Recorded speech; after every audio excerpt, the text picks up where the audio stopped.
Okay, master slave is working. This is a Gen 2.2, so STM or GD32F103. So power, and the buzzer is not really, it's making noise. And we have here ESP32, remote UART to calibrate here the voltage. Speed, amps are also working, so if I put here load on the motor, then okay, that was too much because it's set to 3 amps. Yes, here the DC was broken. Adding the SMD, it was missing, did not work, so I really had to get the 12 volt here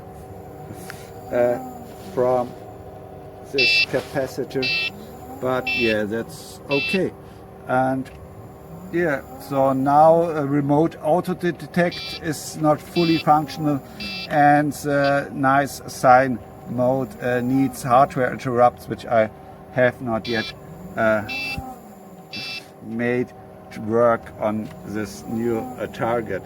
But yeah, so it's already useful.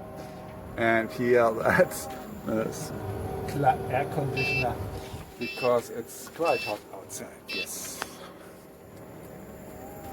Bye bye.